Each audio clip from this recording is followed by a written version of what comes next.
fautes nous séparent, ta grâce nous unit, la joie de ta victoire éclaire notre nuit. Seigneur, rassemble-nous dans la paix de ton amour. Tu es notre espérance parmi nos divisions, plus haut que nos offenses s'élève ton pardon. Seigneur, rassemble-nous dans la paix de ton amour. Seigneur, vois la misère des hommes affamés, partage à tous nos frères le pain de l'unité. Seigneur, rassemble-nous dans la paix de ton amour.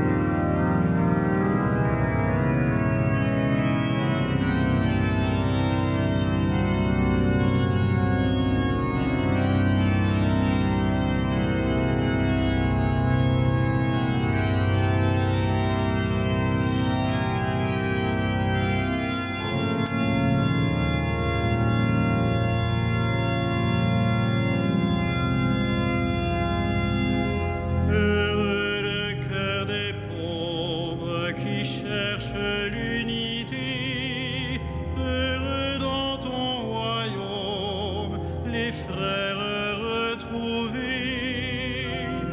Seigneur, rassemble-nous dans la paix de ton amour.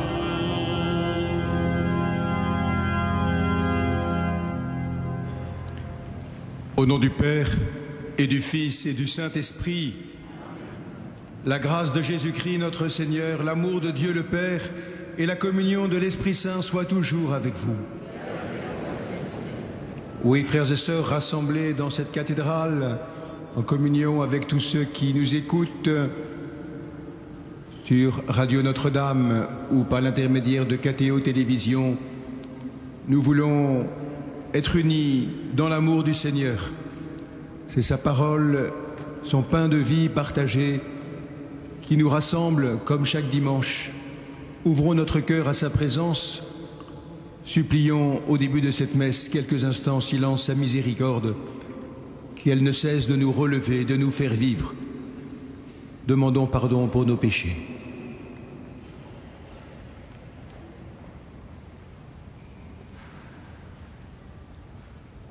Je confesse à Dieu Tout-Puissant, je reconnais devant mes frères que j'ai péché en pensée, en parole, par action et par omission. Oui, j'ai vraiment péché. C'est pourquoi je supplie la Vierge Marie, les anges et tous les saints, et vous aussi mes frères, de prier pour moi le Seigneur notre Dieu. Que Dieu Tout-Puissant nous fasse miséricorde, qu'il nous pardonne nos péchés et nous conduise à la vie éternelle.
Gloria in excelsis Deo.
Unissons nos prières.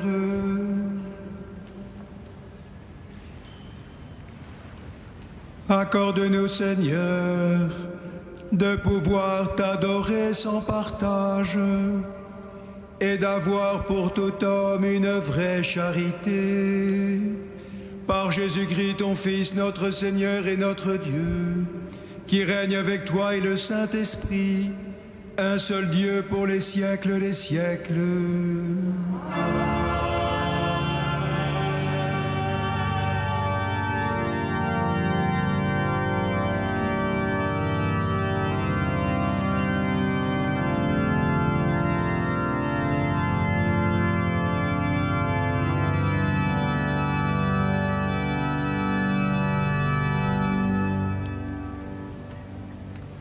Lecture du livre du prophète Jérémie. Au temps de Josias, la parole du Seigneur me fut adressée. Avant même de te façonner dans le sein de ta mère, je te connaissais. Avant que tu viennes au jour, je t'ai consacré. Je fais de toi un prophète pour les nations. Toi, mets ta ceinture autour des reins et lève-toi. Tu diras contre eux tout ce que je t'ordonnerai. Ne tremble pas devant eux, sinon c'est moi qui te ferai trembler devant eux. Moi, je fais de toi aujourd'hui une ville fortifiée, une colonne de fer, un rempart de bronze, pour faire face à tout le pays, au roi de Juda et à ses princes, à ses prêtres et à tout le peuple du pays. Ils te combattront, mais ils ne pourront rien contre toi, car je suis avec toi pour te délivrer, oracle du Seigneur. Parole du Seigneur. Nous rendons grâce à Dieu.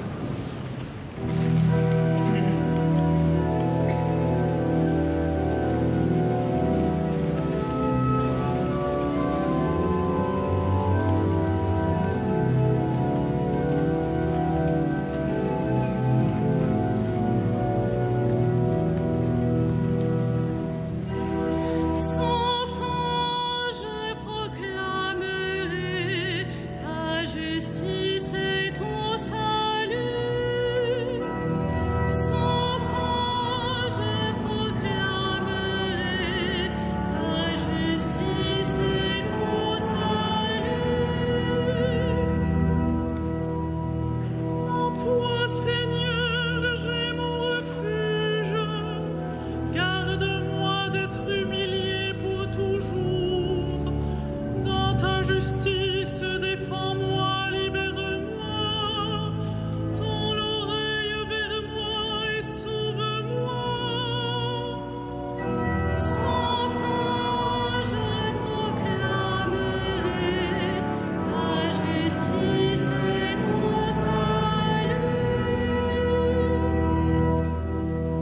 Sois le rocher qui m'accueille, toujours accessible.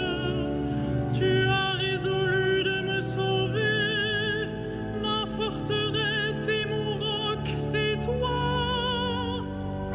Sans fin, je proclamerai ta justice et ton salut.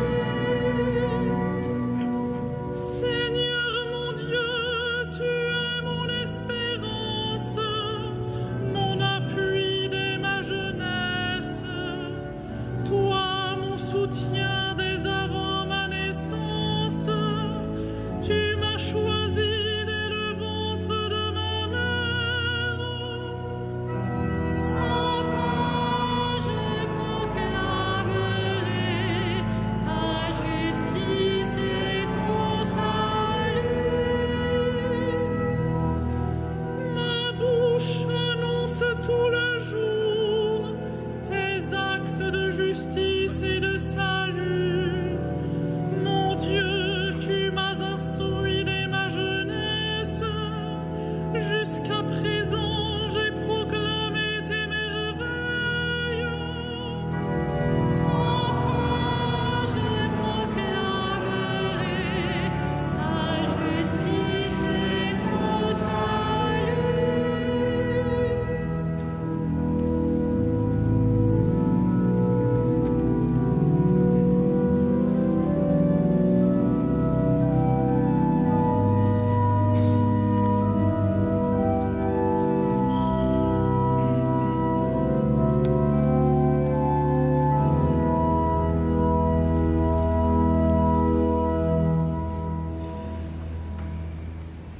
Lecture de la première lettre de saint Paul apôtre aux Corinthiens. Frères, recherchez avec ardeur les dons les plus grands. Et maintenant, je vais vous indiquer le chemin par excellence. J'aurais beau parler toutes les langues des hommes et des anges, si je n'ai pas la charité, s'il me manque l'amour, je ne suis qu'un cuivre qui résonne, une cymbale retentissante. J'aurais beau être prophète, avoir toute la science des mystères et toute la connaissance de Dieu, j'aurais beau avoir toute la foi jusqu'à transporter les montagnes, s'il me manque l'amour, je ne suis rien.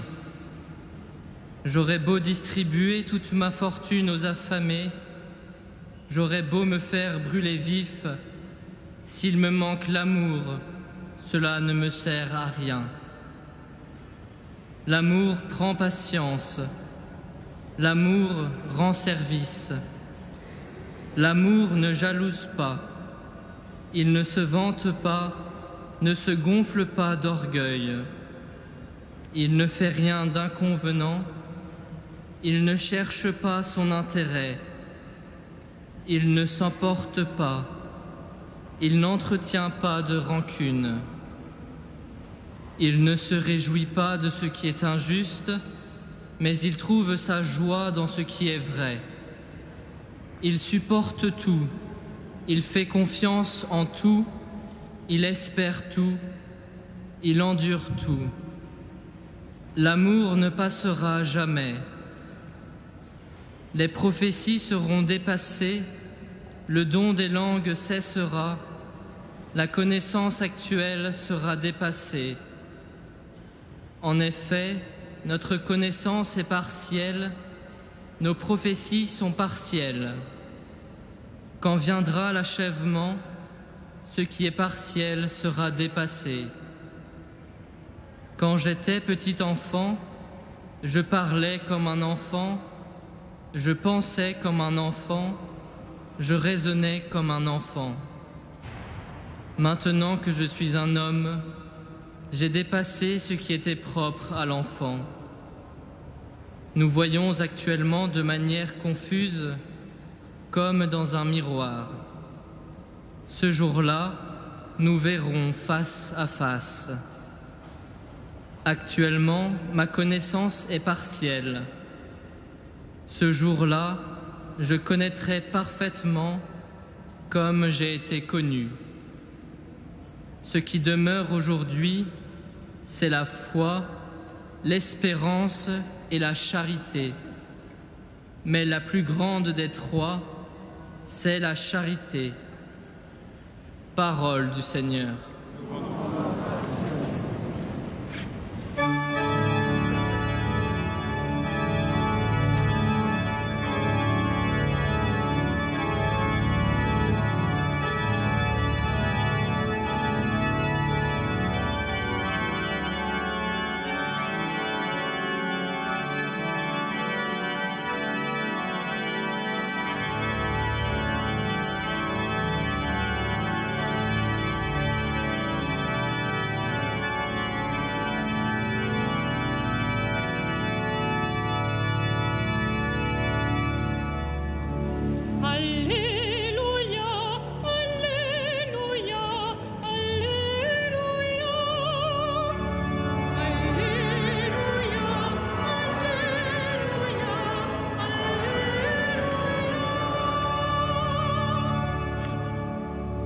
Le Seigneur m'a envoyé porter la bonne nouvelle aux pauvres, annoncer aux captifs leur libération.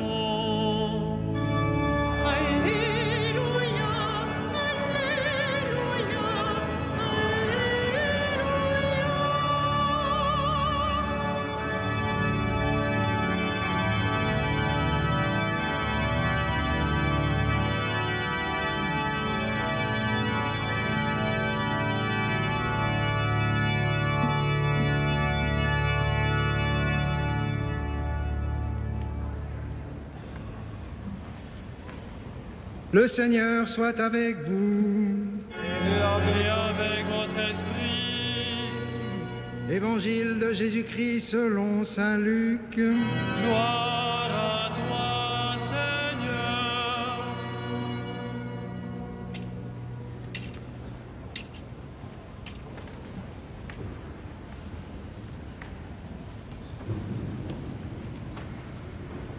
En ce temps-là, dans la synagogue de Nazareth, après la lecture du livre d'Isaïe, Jésus déclara : « Aujourd'hui s'accomplit ce passage de l'Écriture que vous venez d'entendre. » Tous lui rendaient témoignage et s'étonnaient des paroles de grâce qui sortaient de sa bouche.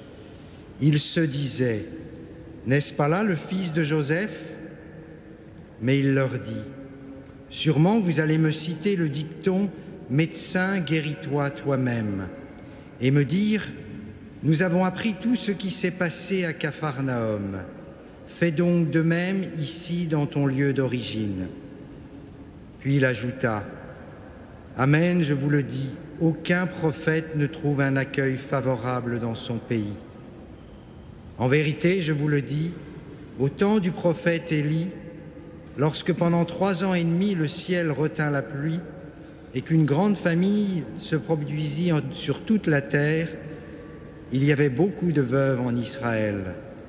Pourtant, Élie ne fut envoyé vers aucune d'entre elles, mais bien dans la ville de Sarepta, au pays de Sidon, chez une veuve étrangère. Au temps du prophète Élisée, il y avait beaucoup de lépreux en Israël, et aucun d'eux n'a été purifié, mais bien Naaman le Syrien. À ces mots, dans la synagogue, tous devinrent furieux. Ils se levèrent, poussèrent Jésus hors de la ville et le menèrent jusqu'à un escarpement de la colline où leur ville est construite, pour le précipiter en bas.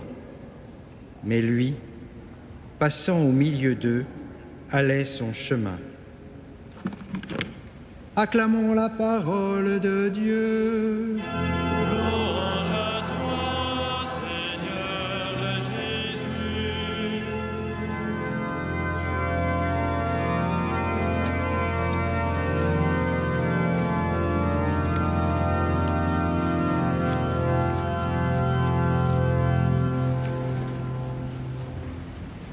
Frères et sœurs, comment ne pas nous laisser toucher profondément par ces textes magnifiques de Saint Paul, de Saint Luc, et nous laisser renouveler, redynamiser, pourrait-on dire, dans notre foi profonde, mais aussi dans notre charité, dans notre façon d'aimer Dieu et nos frères. L'Évangile, vous l'avez compris, est la suite directe de celui de dimanche dernier, où Jésus, dans la petite synagogue de Nazareth, après avoir lu la prophétie d'Isaïe, vient de dire « Cette parole de l'Écriture, c'est aujourd'hui qu'elle s'accomplit. » Autrement dit, le Messie annoncé, c'est moi. Vous sentez combien ce qu'il dit là est immense, est énorme. Et voilà que nous avons aujourd'hui les réactions de ceux qui l'ont écouté, de ses proches, de ceux qui l'ont connu enfant, adolescent, jeune adulte, pendant ces 30 années à peu près de vie à Nazareth. Il faut imaginer la scène, il faut les entendre. Mais qu'est-ce qu'il nous raconte là, lui, le fils de Joseph? Le Messie, lui, ce gamin qui venait jouer avec nos enfants, qui avait parfois une barbe de confiture comme les autres. Le Messie, lui, à qui j'ai appris la parole à la synagogue. C'est vrai qu'il était très doué, pas besoin de lui répéter 2 fois la même chose. Mais de là à admettre qu'il est le Messie promis à Israël, je l'ai bien vu travailler avec son père Joseph. Finalement, frères et sœurs, c'est une manière bien humaine de mettre la main sur lui, de se l'approprier d'une certaine manière. Tu es à nous, tu dois faire ce qu'il nous plaît. Tu n'as pas besoin d'aller à Capharnaüm faire tes miracles. Et surtout, vous avez entendu, dans son discours, il met en avant 2 actions accomplies en dehors d'Israël, vis-à-vis d'une femme païenne, une étrangère, et vis-à-vis d'une personne impure, un lépreux. Dieu agit envers ces personnes-là. La foi d'Israël est appelée à dépasser les frontières. Cela est inadmissible pour eux. Et finalement, ils veulent faire à Jésus autre chose que ce pourquoi il est venu. Et en agissant ainsi, ils refusent ainsi qu'il soit le Messie, le Sauveur, le médecin pour eux aussi. Et voilà que, parce qu'ils ne correspondaient pas au profil du Messie attendu, que nous nous trouvons devant un exemple parfait de non-communication, dirait-on aujourd'hui, de fermeture, qui aboutit comme souvent au rejet, à la violence même. Ses auditeurs, ses proches, ceux qui croient le connaître depuis toujours, l'ont finalement étiqueté, enfermé, jugé, et ils sont dans l'impossibilité de l'entendre en vérité, de l'accueillir, de se laisser bousculer par ce qu'il est réellement. Vous voyez, on peut avoir des idées sur Jésus, on peut avoir un regard sur Jésus, nous croyons le connaître, même nous chrétiens depuis 2000 ans, mais des idées qui peuvent nous enfermer, nous empêcher de l'accueillir, nous empêcher de nous laisser bousculer par sa parole aujourd'hui qui est vivante. Oui, mes amis, nous connaissons bien cette manière de faire dans notre vie humaine, même les uns vis-à-vis des autres. Il y a des mots que nous employons dans nos relations qui enferment, qui empêchent l'autre d'évoluer, de progresser, de dire ce qu'il est, de reconnaître les qualités. Il y a tant de petits mots qui tuent. Et c'est là que nous pouvons regarder ce magnifique texte que nous avons entendu en deuxième lecture, cet hymne à la charité, à l'amour, qui est presque un poème, avec au cœur cette litanie sur ce qu'est cet amour reçu de Dieu lui-même. Bien plus qu'une règle de vie pour nos bonnes relations, ces paroles de l'apôtre Paul nous dévoilent que l'amour est la réalité première, définitive de notre existence. Oui, frères et sœurs, saint Paul nous invite à reconnaître que nous n'existons que par amour et pour l'amour. Je suis parce que Dieu m'a créé par amour et que son amour, en cet instant même, me porte dans l'existence. Et je suis fait, je suis façonné, je suis fabriqué, pourrait-on dire, pour l'amour, en vue de l'amour. L'amour est ainsi le sens, le but, la seule vérité qui vaille de ma vie. Oui, certainement, avant d'être un engagement pour nous, l'amour suppose ainsi un consentement à l'existence. Et si je suis croyant, une reconnaissance de la source, qui est Dieu lui-même. Je peux alors, à ma place, parce que je suis d'abord aimé, je peux alors aimer à mon tour. Nous voyons ainsi, frères et sœurs, combien l'amour nous porte, est reçu de Dieu et ainsi nous invite à entrer en relation juste les uns avec les autres. Et si nous regardons à nouveau le texte de saint Paul, nous regardons et nous voyons qu'il y a tout d'abord une série autour de ce qu'on pourrait appeler le décentrement de soi-même. L'amour ne se vante pas, l'amour ne cherche pas son intérêt, ne se gonfle pas d'orgueil. L'amour trouve sa joie dans ce qui est vrai. Et ce qui est vrai dans l'amour humain, c'est que l'autre, quand il m'aime ainsi, devient artisan de ce que je suis, comme Dieu qui m'aime, me façonne, me porte à l'existence, me porte à l'être. L'autre aussi devient artisan de ce que je suis, comme je le suis moi-même pour lui. Il y a ainsi dans l'amour, dans le couple bien sûr, mais dans nos relations les uns avec les autres, une mutuelle édification. Non seulement nous sommes faits les uns pour les autres, mais surtout nous sommes faits les uns par les autres. À Nazareth, dans la synagogue, les contemporains de Jésus refusaient à ce moment-là d'être justement faits, façonnés, édifiés par Jésus. D'autres facettes de l'amour développées par l'apôtre Paul orientent nos cœurs vers le pardon. Il est bon de réentendre cela en ce jubilé de la miséricorde. L'amour ne s'emporte pas, l'amour n'entretient pas de rancune, il supporte tout. Oui, pour accueillir cette dynamique de l'amour qui va jusqu'au pardon, il nous faut sans cesse réaliser que le Seigneur ne se lasse pas de nous faire miséricorde, que nous ne tenons, nous ne vivons que par le pardon de Dieu qui ne cesse de nous relever. Si Dieu ne faisait pas miséricorde, dit le pape François, le monde n'existerait même pas. Alors bien sûr, reconnaissons aussi qu'il y a des paroles, des actes qui vont trop loin, qu'on s'emporte.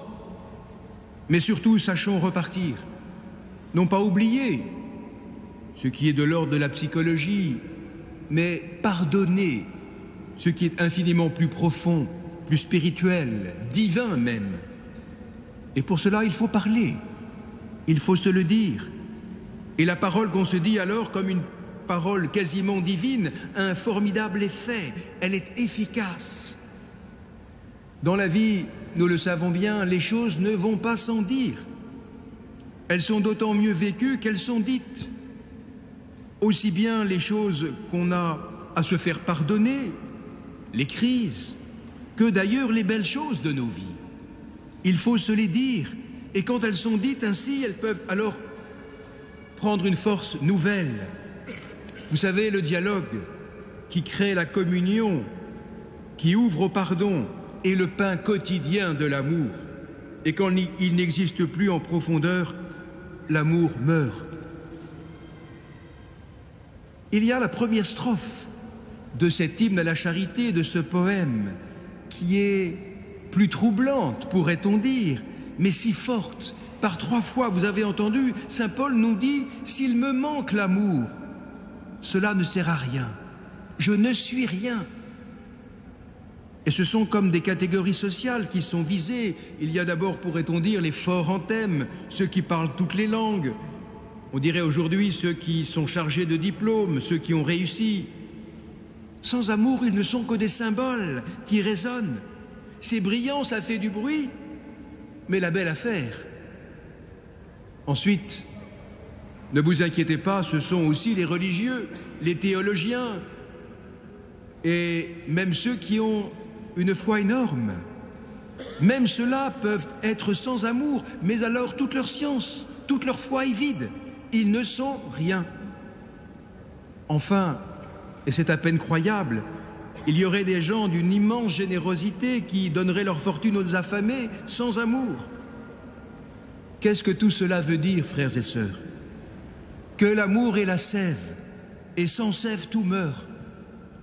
On peut avoir bien des mobiles, on peut avoir bien des valeurs pour agir, mais la vie, la beauté, la grandeur, la profondeur de la vie, c'est la façon dont on aime. Même si je suis blessé, même si je me sens disgracié, seul, complexé, coupable, je suis créé par l'amour et pour l'amour. Je suis aimé dès le premier instant de ma conception, et je suis capable à mon tour d'aimer. Oui, vraiment, frères et sœurs, s'il me manque l'amour, je ne suis rien. En tout cas, comme ceux qui ont entouré Jésus dans la synagogue de Nazareth, je ne pourrai pas reconnaître en vérité celui qui n'est qu'amour. Demandons la grâce d'entrer dans ce mouvement si fondamental au cœur de notre foi chrétienne, qui est le message le plus fort de tout l'Évangile, de toute la Bible.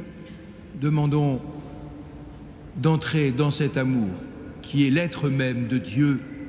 Amen.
Credo in unum Deum, Patrem omnipotentem, factorem celi et terrae, visibilium omnium, et invisibilium,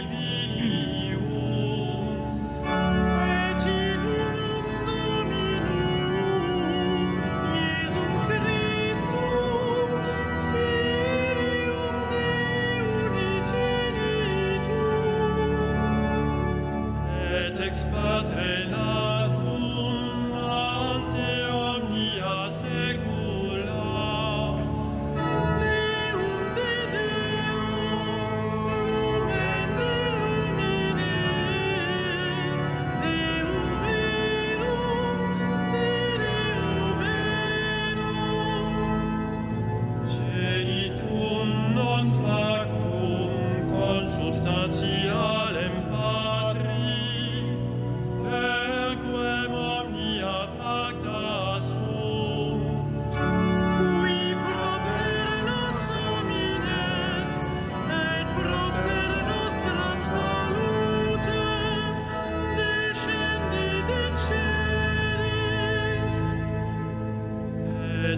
Prions ensemble au moment d'offrir le sacrifice de toute l'Église.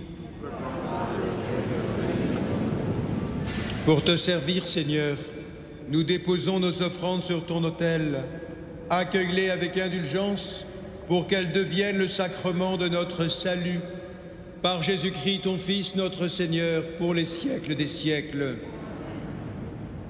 Le Seigneur soit avec vous. Et avec votre esprit. Élevons notre cœur.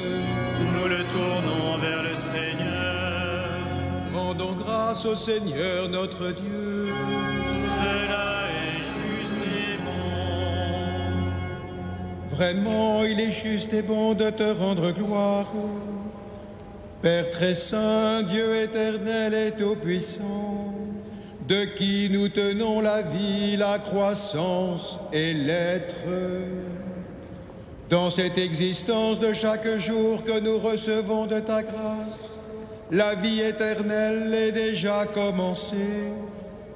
Nous avons reçu les premiers dons de l'Esprit, par qui tu as ressuscité Jésus d'entre les morts, et nous vivons dans l'espérance que s'accomplisse en nous le mystère de Pâques. C'est pourquoi, avec tous les anges du ciel, nous voulons te bénir et t'acclamer en chantant d'une seule voix.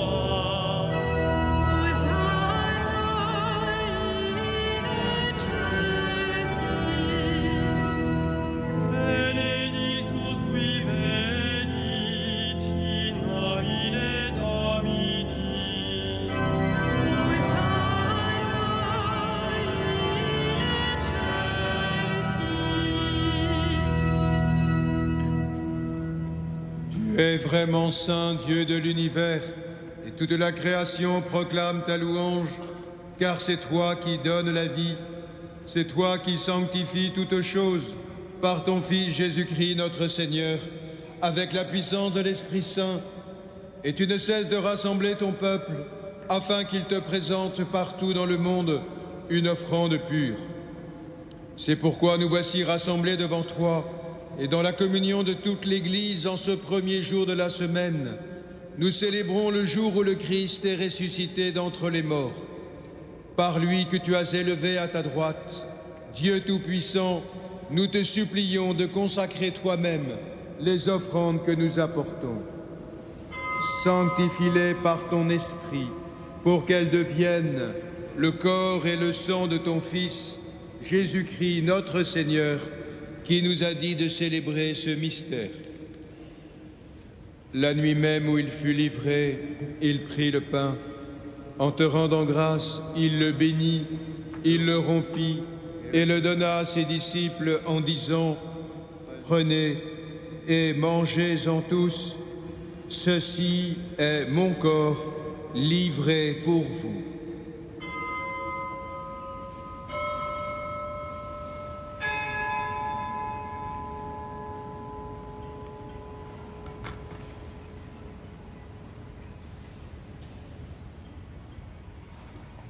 De même, à la fin du repas, il prit la coupe. En te rendant grâce, il la bénit et la donna à ses disciples en disant : « Prenez et buvez-en tous, car ceci est la coupe de mon sang, le sang de l'alliance nouvelle et éternelle, qui sera versé pour vous et pour la multitude en rémission des péchés. Vous ferez cela en mémoire de moi. »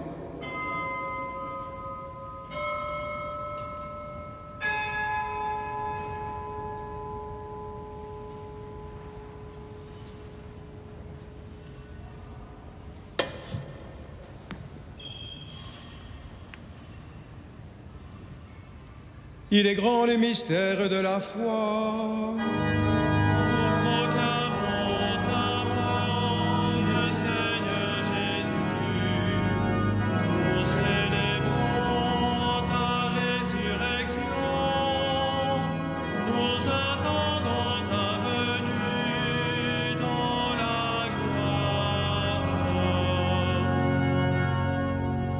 En faisant mémoire de ton Fils, de sa passion qui nous sauve, de sa glorieuse résurrection, de son ascension dans le ciel, alors que nous attendons son dernier avènement, nous présentons cette offrande vivante et sainte pour te rendre grâce. Regarde, Seigneur, le sacrifice de ton Église et daigne y reconnaître celui de ton Fils qui nous a rétablis dans ton alliance, quand nous serons nourris de son corps et de son sang, et remplis de l'Esprit Saint. Accorde-nous d'être un seul corps et un seul esprit dans le Christ.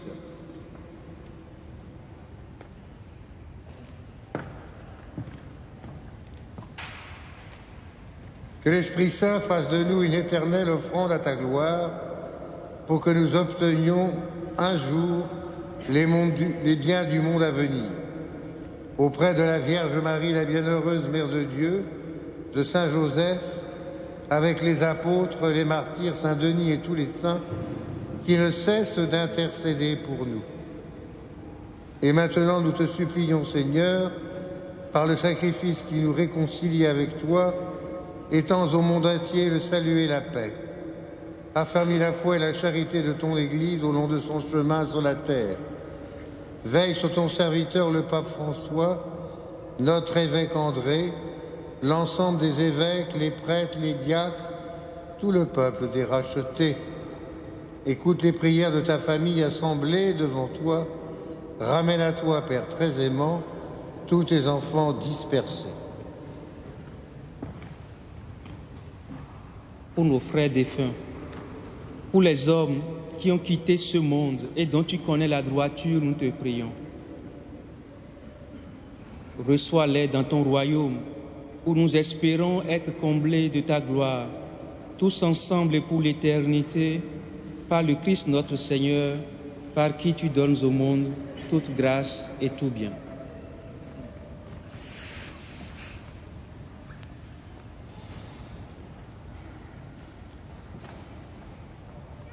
Par lui, avec lui et en lui, à toi, Dieu le Père Tout-Puissant, dans l'unité du Saint-Esprit, tout honneur et toute gloire pour les siècles des siècles.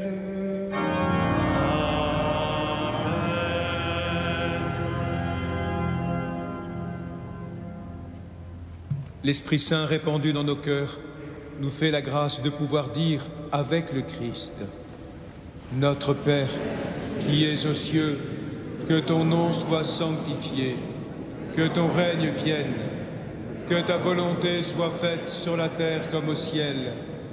Donne-nous aujourd'hui notre pain de ce jour. Pardonne-nous nos offenses, comme nous pardonnons aussi à ceux qui nous ont offensés. Et ne nous soumets pas à la tentation, mais délivre-nous du mal. Délivre-nous de tout mal, Seigneur, et donne la paix à notre temps. Par ta miséricorde, libère-nous du péché. Rassure-nous devant les épreuves en cette vie, où nous espérons le bonheur que tu promets et l'avènement de Jésus-Christ, notre Sauveur.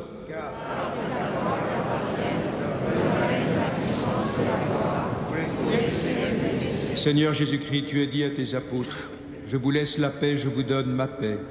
Ne regarde pas nos péchés, mais la foi de ton Église. Pour que ta volonté s'accomplisse, donne-lui toujours cette paix et conduis-la vers l'unité parfaite, toi qui règnes pour les siècles des siècles. Que la paix du Seigneur soit toujours avec vous. Frères et sœurs, dans la charité du Christ, donnez-vous la paix.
Heureux les invités au festin des noces de l'agneau.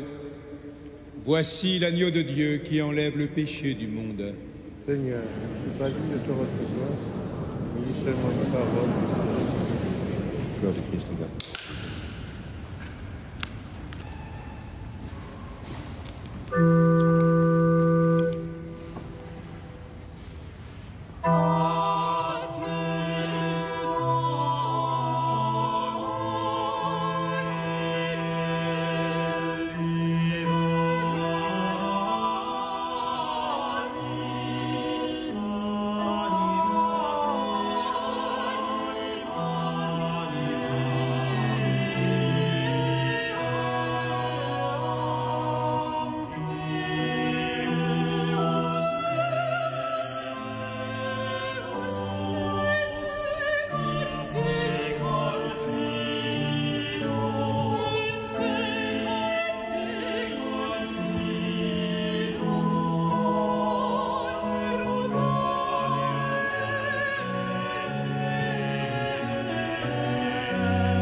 Frères et sœurs, quelques informations pour les temps que nous vivons.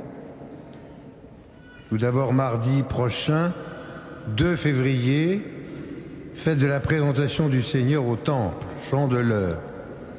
Il y aura une messe à 8h, 9h, à midi, messe concélébrée par les chapelains, en présence des membres du personnel. Et puis à 17h45, vêpres solennelles présidée par Monseigneur Chauvet, doyen du chapitre, avec l'ensemble évidemment des chanoines du chapitre.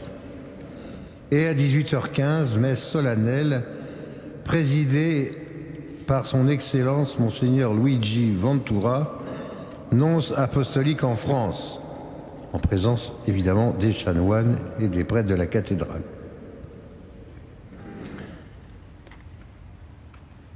Le vendredi 5 février, premier vendredi du mois, vénération de la Sainte Couronne d'Épines et ostension le soir. La vénération a lieu à 15h.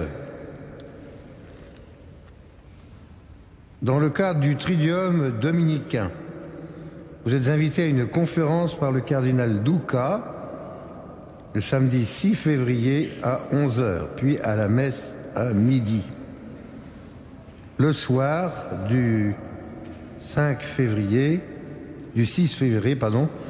il présidera la messe qui sera suivie d'une audition d'orgue mêlée d'audition de texte et de lecture de texte. Donc la veillée commencera à 20h30. Puis le lendemain, dimanche 7 février, messe solennelle à 18h30, présidée par le cardinal 23, en présence du cardinal Duca.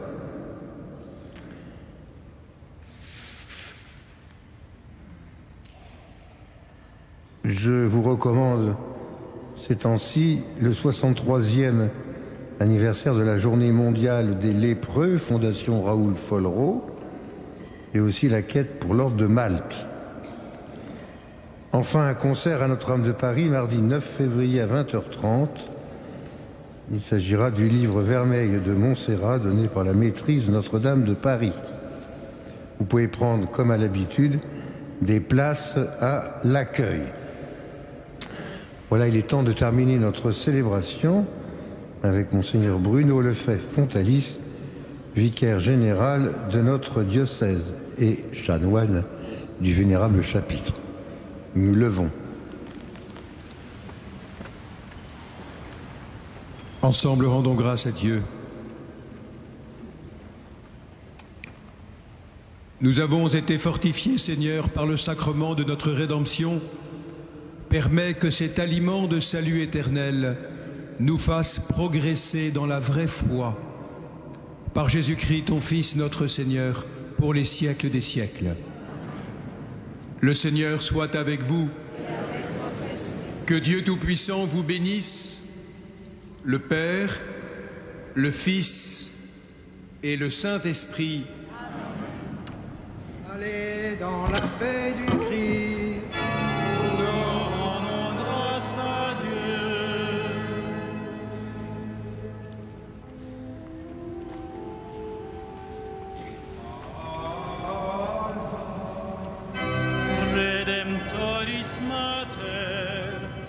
Per via celi porta manes, et stella Maris, succurre cadenti, surgere qui curat populo, tuque genuisti, natura mirante, cum sa